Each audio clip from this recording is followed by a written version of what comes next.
Hello, and thank you for joining us on another one of Baby Elias's afternoon time bedtime stories, depending on where you are. Our next story is called The Jungle Book by Rudyard Kipling. Are you ready, Baby Elias? Let's begin, shall we? The Jungle Book by Rudyard Kipling. Chapter 1. Mowgli's Brothers. Now Rann the Kite brings home the night, that Mang the Bat sets free. The herds are shut in byre and hut, for loosed till dawn are we. This is the hour of pride and power, talon and tush and claw. Oh, hear the call, good hunting all, that keep the jungle law. Night Song in the Jungle.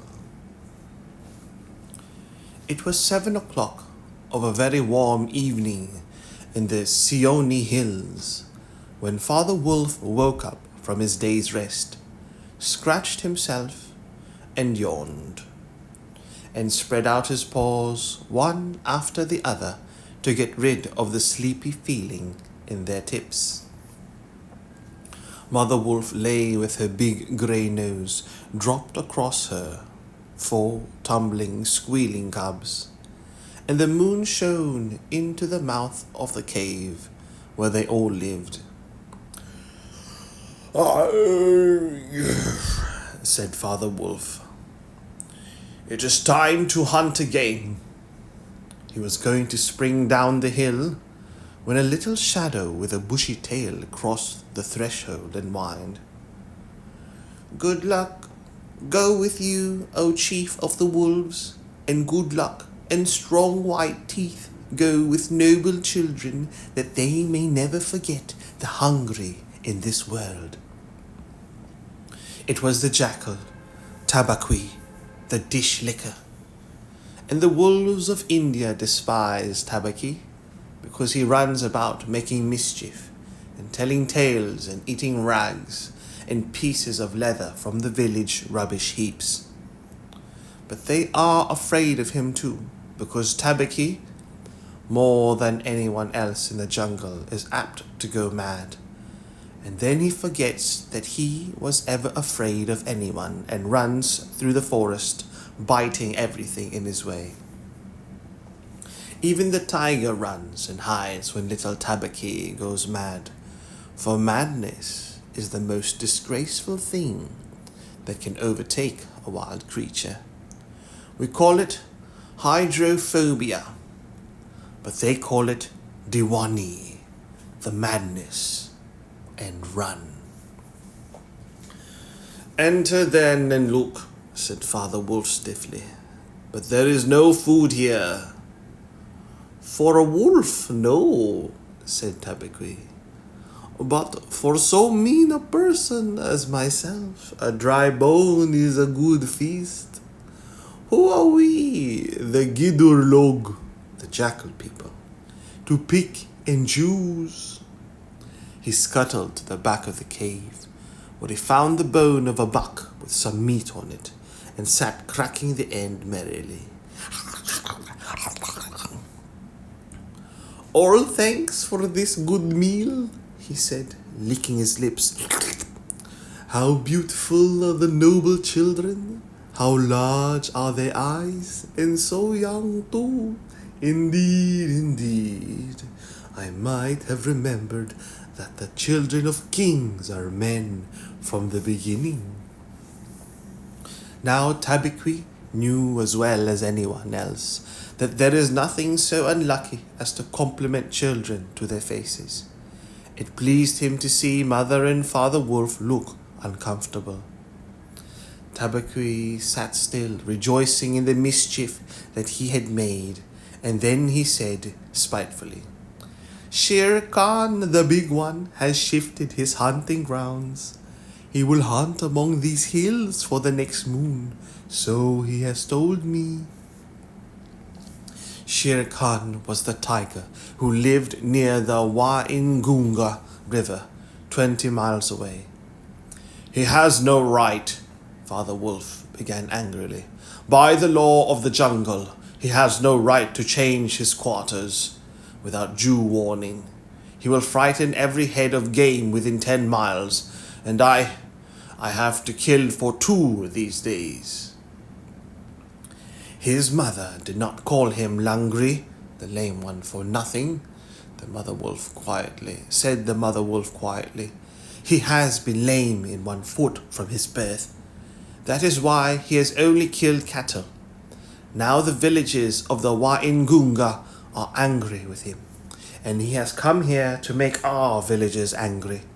They will scour the jungle for him when he is far away, and we and our children must run when the grass is set alight. Indeed, we are very grateful to Shere Khan. Shall I tell him your gratitude? Said Tabaqui. Out! Snapped Father Wolf. Out and hunt with thy master. Thou hast done harm enough for 1 night. I go, said Tabaqui quietly. Ye can hear Shere Khan below in the thickets. I might have saved myself the message. Father Wolf listened, and below in the valley that ran down to a little river, he heard a dry, angry snarl. Sing-song whine of a tiger who has caught nothing and does not care if all the jungle knows it. The fool, said Father Wolf, to begin a night's work with that noise. Does he think that our bucks are like his fat Waingunga bullocks? Hush! It's neither bullock nor buck he hunts tonight, said Mother Wolf. It is man. The whine had changed to a sort of humming purr that seemed to come from every quarter of the compass. It was the noise that bewilders woodcutters and gypsies sleeping in the open and makes them run sometimes into the very mouth of the tiger. Man, said Father Wolf, showing all his white teeth. Faugh! Are there not enough beetles and frogs in the tanks that he must eat man, and on our ground too? The law of the jungle, which never orders anything without a reason, forbids every beast to eat man, except when he is killing to show his children how to kill. And then he must hunt outside the hunting grounds of his pack or tribe.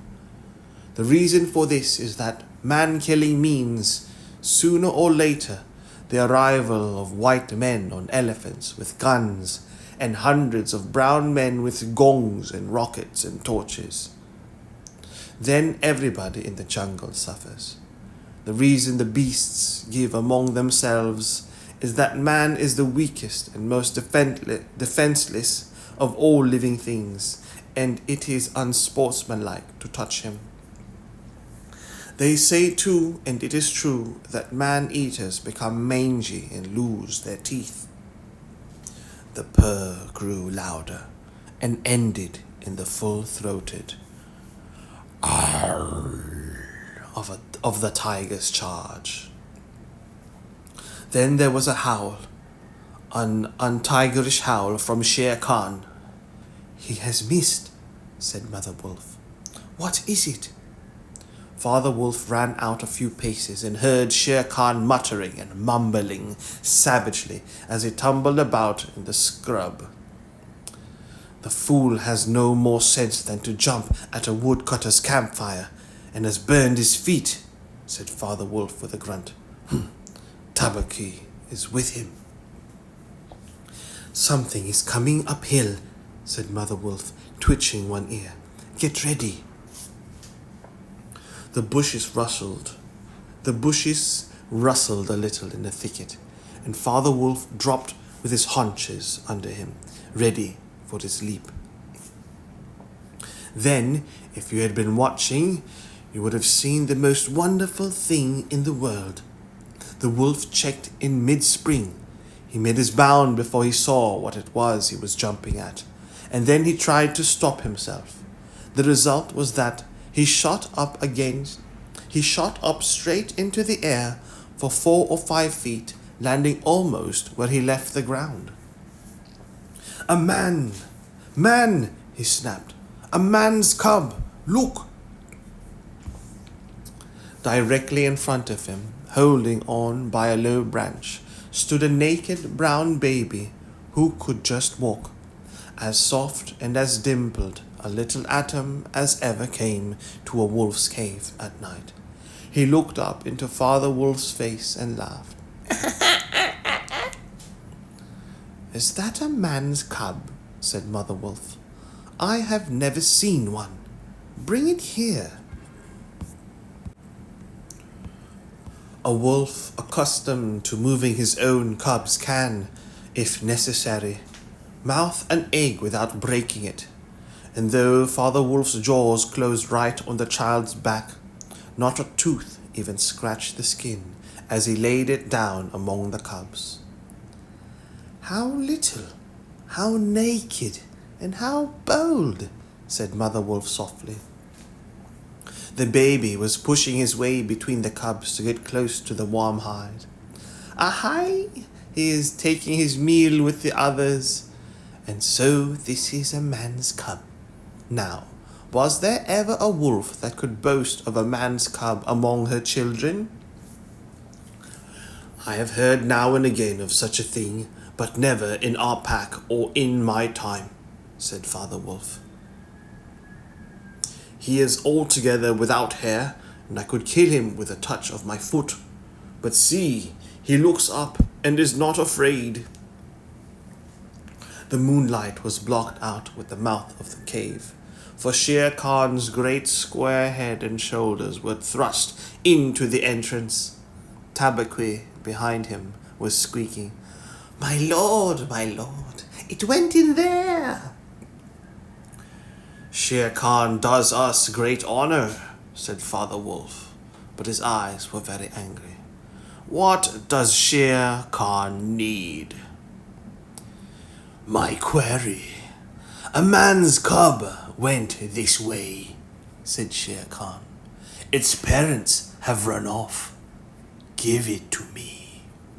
Shere Khan had jumped at a woodcutter's campfire, as Father Wolf had said, and was furious from the pain of his burned feet. But Father Wolf knew that the mouth of the cave was too narrow for a tiger to come in by. Even where he was, Shere Khan's shoulders and forepaws were cramped for want of room, as a man's would be if he tried to fight in a barrel. "The wolves are a free people," said Father Wolf. "They take orders from the head of the pack, and not from any striped cattle killer. The man's cub is ours, to kill if we choose." "Ye choose, and ye do not choose. What talk is this of choosing? By the bull that I killed, am I to stand nosing into your dog's den for my fair dues? It is I, Shere Khan, who speak." The tiger's roar filled the cave with thunder. Mother Wolf shook herself clear of the cubs and sprang forward, her eyes like 2 green moons in the darkness, facing the blazing eyes of Shere Khan. It is I, Raksha, the demon, who answers. The man's cub is mine. Lungri, mine to me. He shall not be killed. He shall live to run with the pack and to hunt with the pack. And in the end, look you, hunter of little naked cubs, frog eater, fish killer, he shall hunt thee. He shall hunt thee.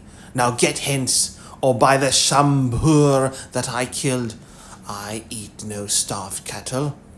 Back thou goest to thy mother, burn beast of the jungle, lamer than ever thou camest into the world. Go! Father Wolf looked on amazed. He had almost forgotten the days when he won Mother Wolf in a fair fight from 5 other wolves. Then she ran in the pack and was not called the demon for compliment's sake. Shere Khan might have faced Father Wolf, but he could not stand up against Mother Wolf, for he knew that where he was, she had all the advantage of the ground, and would fight to the death. So he backed out of the cave mouth, growling. And when he was clear, he shouted, "Each dog barks in his own yard. We will see what the pack will say to this fostering of man cubs. The cub is mine, and to my teeth he will come in the end, O bush-tailed thieves." Mother Wolf threw herself down, panting among the cubs, and Father Wolf said to her gravely, "Shere Khan speaks this much truth. The cub must be shown to the pack. Wilt thou still keep him, mother?" "Keep him?" she gasped. "He came naked by night, alone and very hungry, yet he was not afraid. Look, he has pushed one of my babies to one side already, and that lame butcher would have killed him and would have run off to the Waingunga while the villagers here hunted through all our lairs in revenge. Keep him? Assuredly I will keep him. Lie still, little frog, O thou Mowgli. For Mowgli the frog I will call thee. The time will come when thou wilt hunt Shere Khan as he has hunted thee." "But what will our pack say?" said Father Wolf. "The law of the jungle lays down very clearly that any wolf may, when he marries, withdraw from the pack he belongs to. But as soon as his cubs are old enough to stand on their feet, he must bring them to the pack council, which is generally held once a month at full moon, in order that the whole wolves may identify them. After that inspection, the cubs are free to run where they please, and until they have killed their first buck, no excuse is accepted if a grown wolf of the pack kills one of them. The punishment is death, where the murderer can be found, and if you think for a minute you will see that this must be so." Father Wolf waited till his cubs could run a little, and then on the night of the pack meeting took them and Mowgli and Mother Wolf to the council rock, a hilltop covered with stones and boulders where 100 wolves could hide. Akela, the great grey lone wolf, who led all the pack by strength and cunning, lay out at full length on his rock, and below him sat 40 or more wolves of every size and colour, from badger-collared veterans who could handle a buck alone to young, black 3-year-olds who thought they could. The lone wolf had led them for a year now. He had fallen twice into a wolf trap in his youth, and once he had been beaten and left for dead, so he knew the manners and customs of men. There was very little talking at the rock. The cubs tumbled over each other in the center of the circle, where their mothers and fathers sat, and now and again a senior wolf would go quietly up to a cub, look at him carefully, and return to his place on noiseless feet. Sometimes a mother would push her cub far out into the moonlight to be sure that he had not been overlooked. Akela from his rock would cry, "Ye know the law!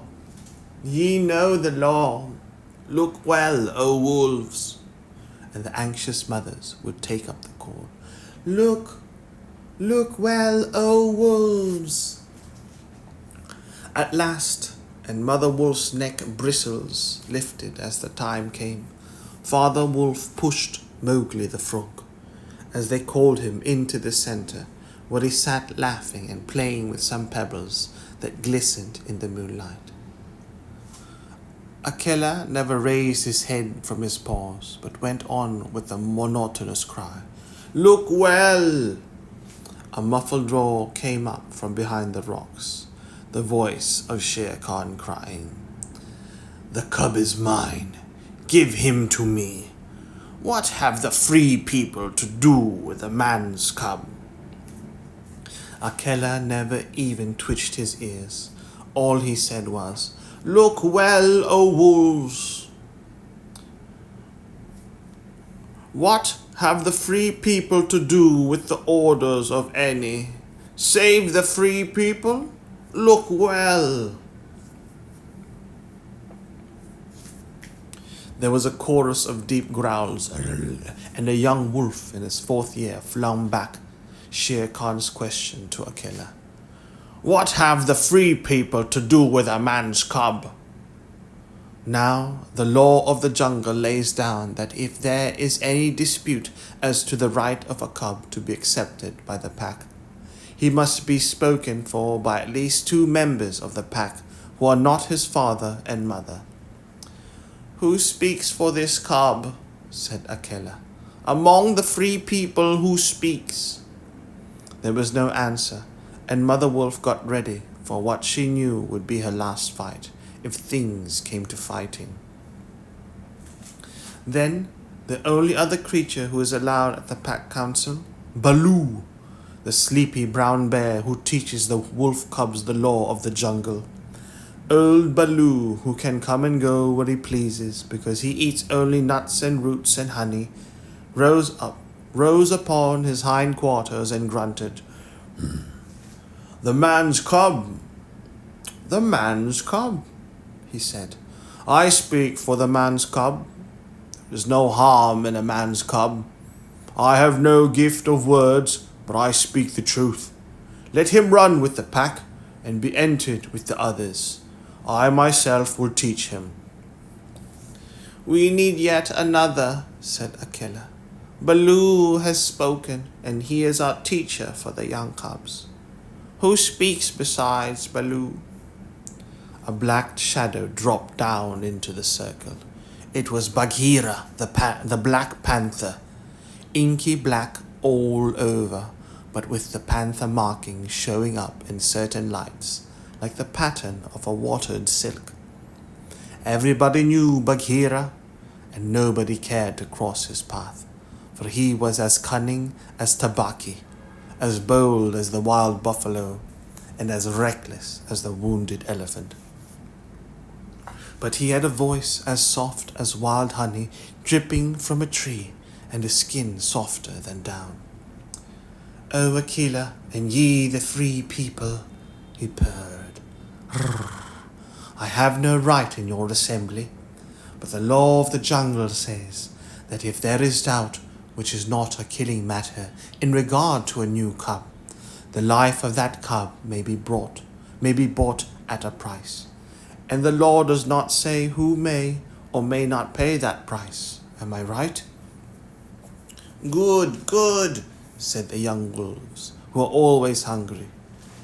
Listen to Bagheera. The cub can be bought for a price. It is the law. Knowing that I have no right to speak here, I ask your leave. Speak then, cried 20 voices. Speak then. To kill a naked cub is shame. Besides, he may make better sport for you when he is grown. Baloo has spoken in his behalf. Now to Baloo's word, I will add 1 bull, and a fat one, newly killed, not half a mile from here, if ye will accept the man's cub according to the law. Is it difficult? There was a clamour of scores of voices saying, What matter? He will die in the winter rains.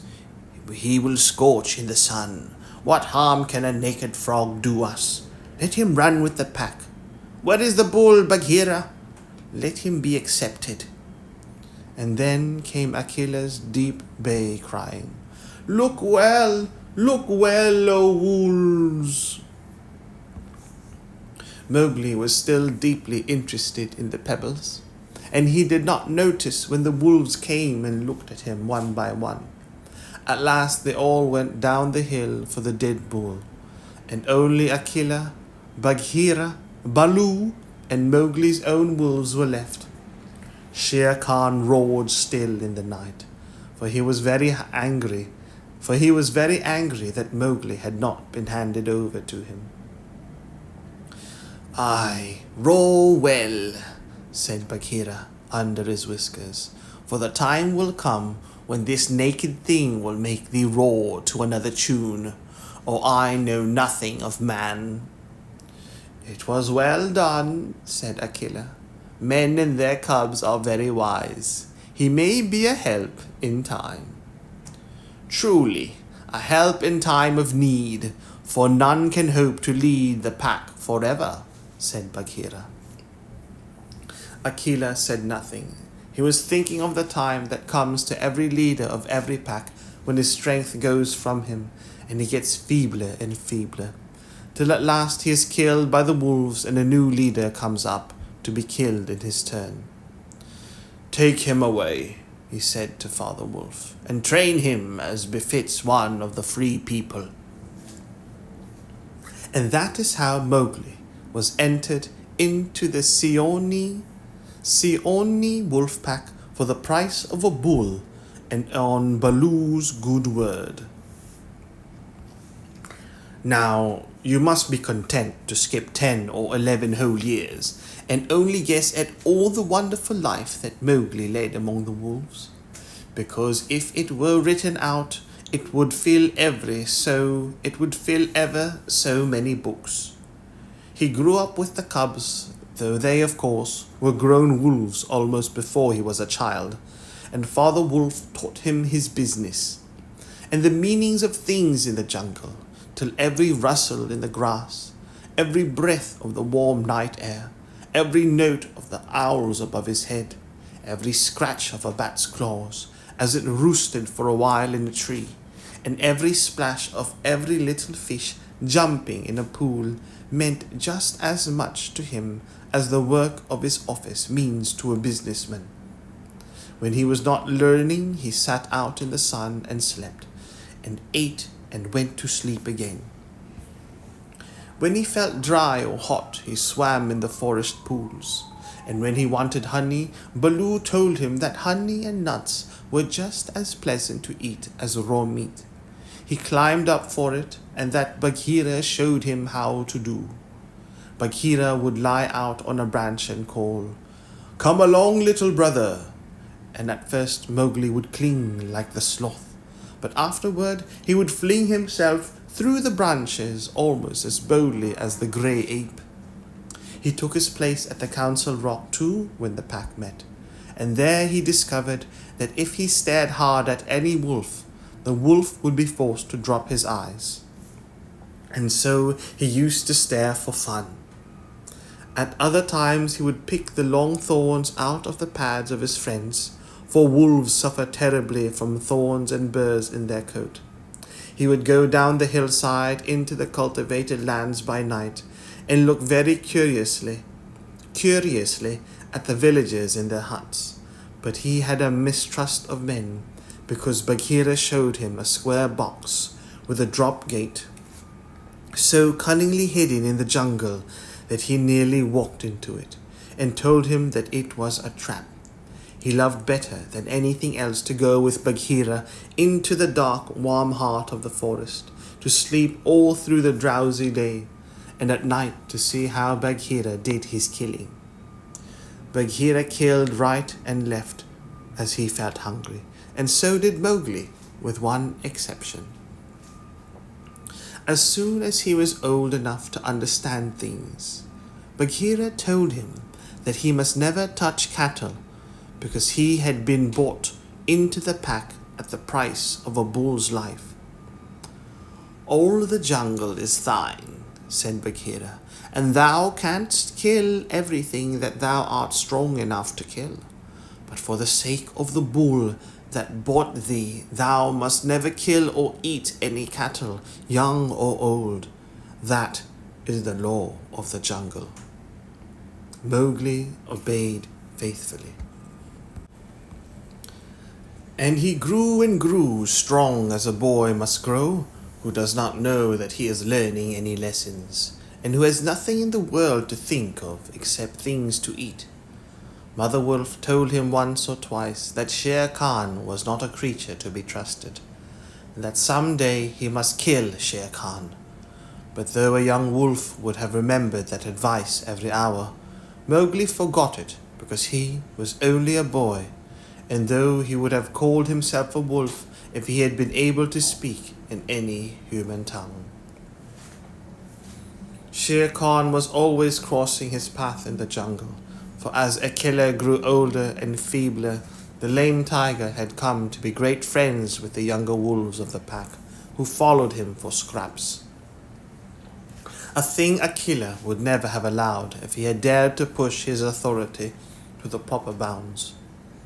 Then Shere Khan would falter them and wonder that such fine young hunters were content to be led by a dying wolf and a man's cub. "They tell me," Shere Khan would say, "that at council ye dare not look him between the eyes." And the young wolves would howl, would growl and bristle. "Hurr, hurr." Bagheera, who had eyes and ears everywhere, knew something of this, and once or twice he told Mowgli in so many words that Shere Khan would kill him some day. Mowgli would laugh and answer, "I have the pack, and I have thee and Baloo, though he is so lazy, might strike a blow or two for my sake. Why should I be afraid?" It was one very warm day that a new notion came to Bagheera, born of something that he had heard. Perhaps Ikki, the porcupine, had told him, but he said to Mowgli when they were deep in the jungle, as the boy lay with his head on Bagheera's beautiful black skin, "Little brother, how often have I told thee that Shere Khan is thy enemy?" "As many times as there are nuts on that palm," said Mowgli, who naturally could not count. "What of it? I am sleepy, Bagheera, and Shere Khan is all long tail and loud talk, like Mao the peacock." "But this is no time for sleeping. Baloo knows it, I know it, the pack know it, and even the foolish, foolish deer know. Tabaki has told thee too." "Ho ho, ho ho," said Mowgli. "Tabaki to me not long ago with some rude talk that I was a naked man's cub and not fit to dig pig nuts. But I caught Tabaki by the tail and swung him twice against a palm tree to teach him better manners." "That was foolishness, for though Tabaki is a mischief maker, he would have told thee of something that concerned thee closely. Open those eyes, little brother. Shere Khan dare not kill thee in the jungle. But remember, Akela is very old, and soon the days come when he cannot kill his buck, and then he will be leader no more. Many of the wolves that looked thee over when thou was brought to the council first are old too, and the young wolves believe, as Shere Khan has taught them, that a man cub has no place with the pack. In a little time thou wilt be a man." "And what is a man that he should not run with his brothers?" said Mowgli. "I was born in the jungle. I have obeyed the law of the jungle, and there is no wolf of ours whose paws I have not pulled a thorn. Surely they are my brothers." Bagheera stretched himself at full length and half shut his eyes. "Little brother," he said, "feel under my jaw." Mowgli put up his strong brown hand, and just under Bagheera's silky chin, where the giant rolling muscles were all hid by glossy hair, he came upon a little bald spot. "There is no one in the jungle that knows that I, Bagheera, carry that mark, the mark of a collar. And yet, little brother, I was born among men, and it was among men that my mother died, in the cages of the king's palace at Odipur. It was because of this that I paid the price for thee at the council when thou wast a little naked cub. Yes, I too was born among men. I had never seen the jungle. They fed me behind bars from an iron pan till one night I felt that I was Bagheera the panther and no man's plaything, and I broke the silly lock with one blow of my paw and came away. And because I had learned the ways of men, I became more terrible in the jungle than Shere Khan. Is it not so?" "Yes," said Mowgli. "All the jungle fear Bagheera, all except Mowgli." "Oh, thou art a man's cub," said the Black Panther very tenderly. "And even as I return to my jungle, so thou must go back to men at last, to the men who thy brothers, if thou art not killed in the council." "But why? Why should any wish to kill me?" said Mowgli. "Look at me," said Bagheera, and Mowgli looked at him steady between the eyes. The big panther turned his head away in half a minute. "That is why," he said, shifting his paw on the leaves. "Not even I can look thee between the eyes, and I was born among men, and I loved thee, little brother.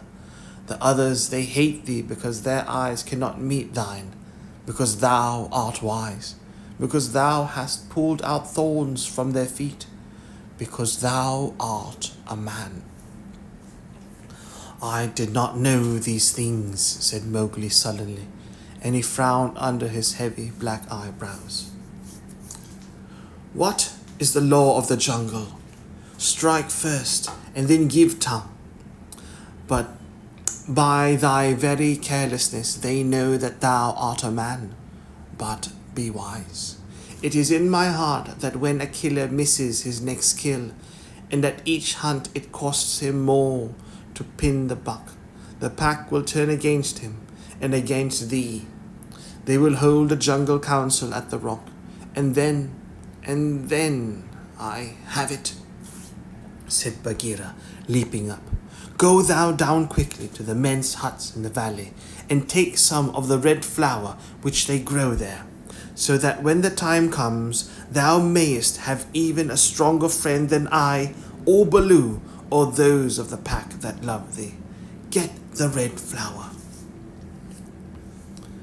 By red flower, Bagheera meant fire. Only no creature in the jungle will call fire by its proper name. Every beast lives in deadly fear of it, and invents 100 ways of describing it. "The red flower," said Mowgli, "that grows outside their huts in the twilight. I will get some." "There speaks the man's cub," said Bagheera proudly. "Remember that it grows in little pots. Get one swiftly and keep it by thee for time of need." "Good," said Mowgli. "I will go, but art thou sure, O my Bagheera?" He slipped his arm around the splendid neck and looked deep into the big eyes. "Art thou sure that all this is Shere Khan's doing?" "By the broken lock that freed me, I am sure, little brother." "Then, by the bull that bought me, I will pay Shere Khan full tale for this, and it may be a little over," said Mowgli, and he bounded away. "That is a man. That is all a man," said Bagheera to himself, lying down again. "O Shere Khan, never was a blacker hunting than that frog hunt of thine 10 years ago." Mowgli was far and far through the forest, running hard, and his heart was hot in him. He came to the cave as the evening mist rose, and drew breath, and looked down the valley. The cubs were out, but Mother Wolf at the back of the cave knew by his breathing that something was troubling her frog. "What is it, son?" she said. "Some bat's chatter of Shere Khan," he called back. "I hunt among the ploughed fields tonight." And he plunged downward through the bushes to the stream at the bottom of the valley. There he checked, for he heard the yell of the pack hunting, heard the bellow of a hunted sambhur, and the snort as the buck turned at bay. Then they were wicked, bitter howls from the young wolves. "Akela! Akela! Let the lone wolf show his strength. Room for the leader of the pack. Spring, Akela!" The lone wolf must have sprung and missed his hold, for Mowgli heard the snap of his teeth, and then a yelp as the sambhur knocked him over with his forefoot.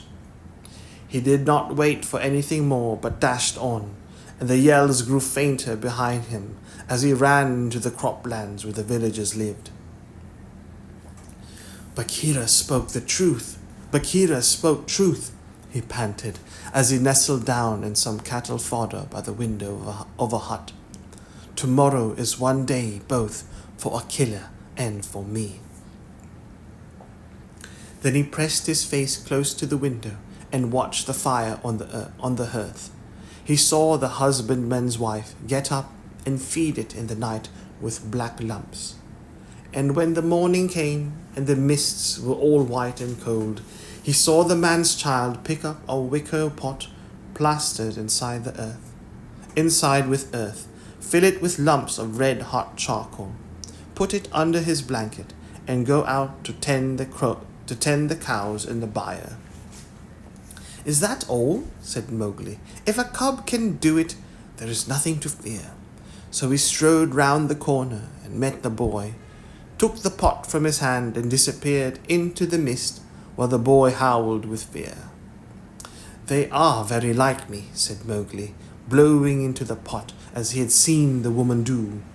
"This thing will die if I do not give it things to eat." And he dropped twigs and dried bark on the red stuff. Halfway up the hill he met Bagheera with the morning dew shining like moonstones on his coat.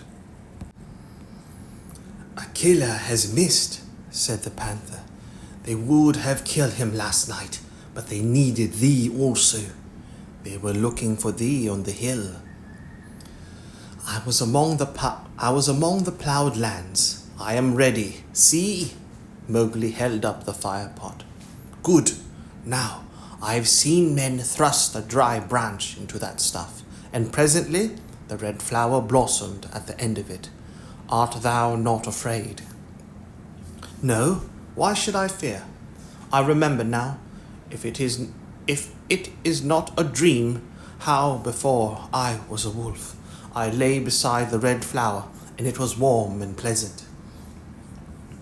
All that day Mowgli sat in the cave, tending his fire pot and dipping dry branches into it to see how they looked. He found a branch that satisfied him, and in the evening when Tabiki came to the cave and told him rudely enough that he was wanted at the council rock, he laughed till Tabiki ran away. Then Mowgli went to the council, still laughing. Akela, the lone wolf, lay by the side of his rock as a sign that the leadership of the pack was open, and Shere Khan, with his following of scrap-fed wolves, walked to and fro, openly being flattered. Bagheera lay close to Mowgli, and the firepot was between Mowgli's knees. When they were all gathered together, Shere Khan began to speak, a thing he would never have dared to do when Akela was in his prime. "He has no right," whispered Bagheera. "Say so. He is a dog's son. He will be frightened." Mowgli sprang to his feet. "Free people!" he cried. "Does Shere Khan lead the pack? What has a tiger to do with our leadership?" "Seeing that the leadership is yet open and being asked to speak," Shere Khan began. "By whom?" said Mowgli. "Are we all jackals to fawn on this cattle butcher? The leadership of the pack is with the pack alone." There were yells of, "Silence, thou man's cub! Let him speak. He kept our law." And at last the seniors of the pack thundered, "Let the dead wolf speak." When a leader of the pack has missed his kill, he is called the dead wolf as long as he lives, which is not long. Akela raised his old head wearily. "Free people, and ye too, jackals of Shere Khan. For 12 seasons I have led ye to and from the kill, and in all that time not one has been trapped or maimed. Now I have missed my kill. Ye know how that plot was made. Ye know how ye brought me up to an untried buck, to make my weakness known. It was cleverly done. Your right is to kill me here on the Council Rock. Now. Therefore I ask, who comes to make an end of the lone wolf? For it is my right by the law of the jungle that ye come one by one. There was a long hush, for no single wolf cared to fight a killer to the death. Then Shere Khan roared, "Bah! What have we to do with this toothless fool? He is doomed to die. It is the man-cub who has lived too long. Free people, he was my meat from the first. Give him to me. I am weary of this man-wolf folly. He has troubled the jungle for 10 seasons. Give me the man-cub, or I will hunt here always and not give you one bone. He is a man, a man's child, and from the marrow of my bones I hate him."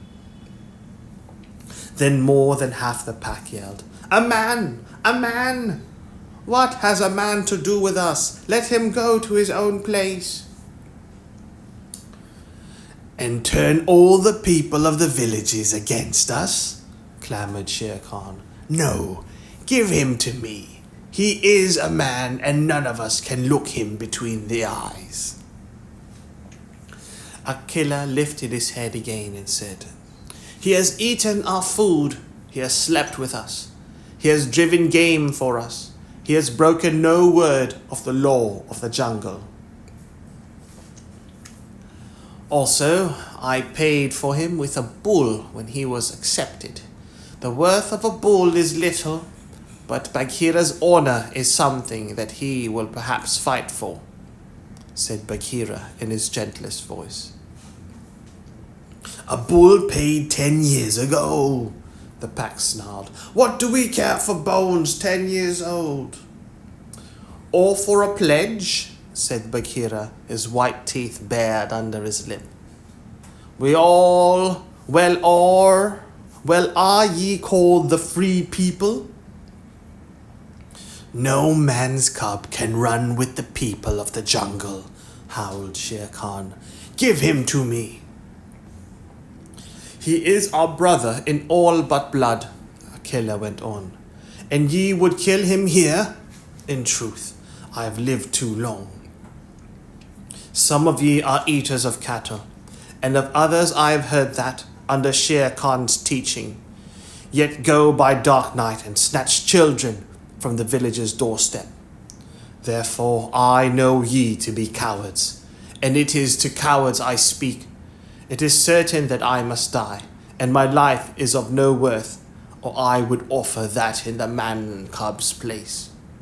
But for the sake of the honor of the pack, a little matter that by being without a leader ye have forgotten, I promise that if ye let the man-cub go to his own place, I will not, when my time comes to die, bear one tooth against ye. I will die without fighting. That will at least save the pack 3 lives. More I cannot do. But if ye will, I can save ye the shame that comes of killing a brother against whom there is no fault. A brother spoken for and brought into the pack according to the law of the jungle." "He is a man, a man, a man," snarled the pack, and most of the wolves began to gather round Shere Khan, whose tail was beginning to twitch. "Now the business is in thy hands," said Bagheera to Mowgli. "We can do no more except fight." Mowgli stood upright, the fire pot in his hands. Then he stretched out his arms and yawned in the face of the council. But he was furious with rage and sorrow, for wolf-like, the wolves had never told him how they hated him. "Listen, you," he cried. "There is no need for this dog's jabber. Ye have told me so often tonight that I am a man, and indeed I would have been a wolf with you to my life's end. I feel your words are true. So I do not call ye my brothers any more, but sad dogs, as a man should. What ye will do, what ye will not do, is not yours to say. The matter is with me, and that we may see the matter more plainly, I, the man, have brought here a little of the red flower which ye dogs fear." He flung the fire pot on the ground, and some of the red coals lit a tuft of dried moss that flared up, as all the council drew back in terror before the leaping flames. Mowgli thrust his dead branch into the fire till the twigs lit and crackled, and whirled it above his head among the cowering wolves. "Thou art the master," said Bagheera in an undertone. "Save Akela from death. He was ever thy friend." Akela, the grim old wolf who had never asked for mercy in his life, gave one piteous look at Mowgli as the boy stood all naked, his long black hair tossing over his shoulders in the light of the blazing branch that made the shadows jump and quiver. "Good," said Mowgli, staring round slowly. "I see that ye are dogs. I go from you to my own people, if they be my own people. The jungle is shut to me, and I must forget your talk and your companionship.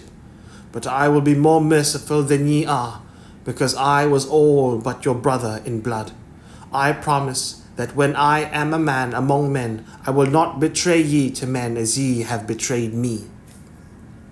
He kicked the fire with his foot, and the sparks flew up.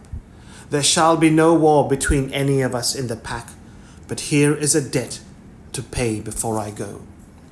He strode forward to where Shere Khan sat, blinking stupidly at the flames, and caught him by the tuft of his chin. Bagheera followed in case of accidents. "Up, dog!" cried Mowgli. "Up when a man speaks, or I'll set that coat ablaze." Shere Khan's eyes lay flat back on his head, and he shut his eyes, for the blazing branch was very near. "This cattle killer said he would kill me in the council because he had not killed me when I was a cub. Thus and thus, then, we do beat dogs when we are men. Stir a whisker, Lungri, and I ram the red flower down thy gullet." He beat Shere Khan over the head with the branch, and the tiger whimpered and whined in an agony of fear. "Pah! Singed jungle cat, go now. But remember, when next I come to the Council Rock, as a man should come, it will be with Shere Khan's hide on my head. For the rest, Akela goes free to live as he pleases. Ye will not kill him, because that is not my will. Nor do I think that ye will sit here any longer, lolling out your tongues as though ye were somebodies, instead of dogs whom I drive out. Thus, go!" The fire was burning furiously at the end of the branch, and Mowgli struck right and left round the circle, and the wolves ran howling with the sparks burning their fur. At last there were only Akela, Bagheera, and perhaps 10 wolves that had taken Mowgli's part. Then something began to hurt Mowgli inside him, as he had never been hurt in his life before, and he caught his breath and sobbed, and the tears ran down his face. "What is it? What is it?" he said. "I do not wish to leave the jungle, and I do not know what this is. Am I dying, Bagheera?" "No, little brother, that is only tears such as men use," said Bagheera. "Now I know thou art a man, and a man's cub no longer. The jungle is shut indeed to thee henceforward. Let them fall, Mowgli, they are only tears." So Mowgli sat and cried as though his heart would break, and he had never cried in all his life before. "Now," he said, "I will go to men, but first I must say farewell to my mother." And he went to the cave where she lived with Father Wolf, and he cried on her coat while the 4 cubs howled miserably. "Ye will not forget me," said Mowgli. "Never while we can follow a trail," said the cubs. "Come to the foot of the hill when thou art a man, and we will talk to thee, and we will come into the croplands to play with thee by night." "Come soon," said Father Wolf. "O wise little frog, come again soon, for we be old, thy mother and I." "Come soon," said Mother Wolf, little naked son of mine, for first child of man, I loved thee more than ever I loved my cubs." "I will surely come," said Mowgli, "and when I come it will be to lay out Shere Khan's hide upon the council rock. Do not forget me. Tell them in the jungle never to forget me." The dawn was beginning to break when Mowgli went down the hillside alone to meet those mysterious things that are called men.